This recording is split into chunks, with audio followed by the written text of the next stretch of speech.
তৃতীয় ঢেউয়ে Khulna medical college হাসপাতালের করোনা আইসোলেশন ওয়ার্ডে প্রথম রোগী ভর্তি হয়েছেন সুমাইয়া আক্তার 18। তিনি গতকালকে খুলনা সদর হাসপাতাল থেকে করোনা টেস্ট করান এবং গতকালকে কিন্তু তিনি পজিটিভ হন। পজিটিভ হওয়ার পরে কিন্তু তিনি বাসায় চলে যান। আজ সকালে বুকে ব্যথা অনুভব করলে এবং শ্বাসকষ্ট জনিত রোগে ভুগলে তাকে কিন্তু সাথে সাথে খুলনা মেডিকেল কলেজ হাসপাতালে নিয়ে আসে। বিশুদ্ধ সকাল থেকে জ্বর আর ওই গা ব্যথা এই আর কি। তারপরে ওই নাপাটা পায়না খাওয়াইছি 2 দিন, দেখি যে জ্বর কমে কিন্তু গা ব্যথা কমে না। আজকে সকালে হঠাৎ করে আপনার বুকের ভিতরে ব্যথা করে, তাহলে ব্যথা করলে তার ঘরে বসে যাওয়া যায় না, তাই আবার তাড়াতাড়ি করে আমরা সকালবেলা নিয়ে আসছি। আইসে মনে হয় 10টা সাড়ে 10টার দিকে আমরা ভর্তি করাইছি।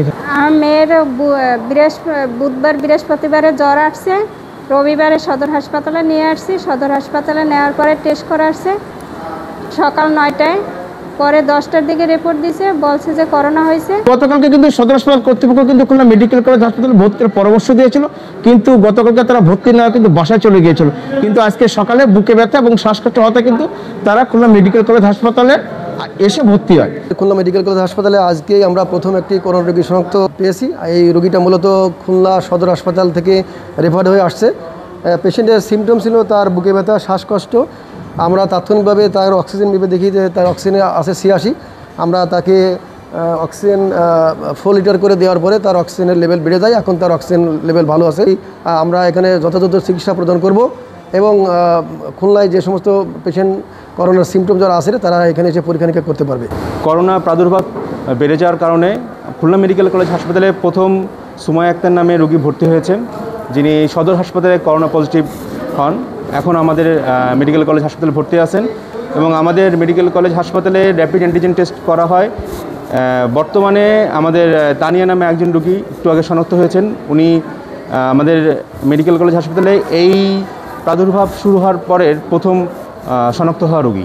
এবং এই সুমাইয়া আক্তার হলো এই করোনা তৃতীয় ঢেউয়ের প্রথম রোগী খুলনা মেডিকেল কলেজ হাসপাতালে। আপনাদের আরেকটু জানিয়ে রাখি, খুলনা বয়রাবাজার এলাকায় তানিয়া 42 নামের আরও একজন মহিলা কিন্তু করোনা আক্রান্ত হয়েছেন। তিনি কিন্তু ভর্তির অপেক্ষায় রয়েছেন, তারও কিন্তু শ্বাসকষ্ট হচ্ছে। আমরা তার সাথে কথা বলেছিলাম। গত 3 দিন থেকে আমি জ্বর ছিল না, খুব মাথা ব্যথা ছিল এবং প্রচণ্ড গায়ে ব্যথা ছিল, গলা ব্যথা ছিল। তো সেটা নিয়ে আমি নাপা এবং আমি অন্যান্য মোনাস একটু শ্বাসকষ্ট ছিল, এটা খাচ্ছিলাম। তো আজকে 3 দিন হচ্ছে করে আমি আজকে ডেঙ্গু এবং করোনা টেস্ট করতে আসছিলাম। তো টেস্ট করার পরে দেখলাম যে করোনা পজিটিভ। এই অবস্থাতে এখন খুলনা মেডিকেলে আসছে। আপনারা জানেন যে করোনা কোনো আতঙ্কের বিষয় নাই। করোনা এর আগেও করোনার 2টি ঢেউ আসছিল, ওয়েভ আসছিল, যে ওয়েভ 2টি আমরা মোকাবেলা করছি এবং আমাদের দেশে দীর্ঘদিন যাবৎ করোনা 23 সালের পর থেকে করোনা ছিল না। নতুন করে আবার পার্শ্ববর্তী দেশ থেকে আমাদের দেশে করোনা আসছে। তবে আপনাদের কাউকে বিভ্রান্তি কেউ বিভ্রান্তি ছড়াবেন না বা কেউ আপনারা ভয় পাবেন না। আপনারা জাস্ট স্বাস্থ্যবিধিটা মেনে চলবেন।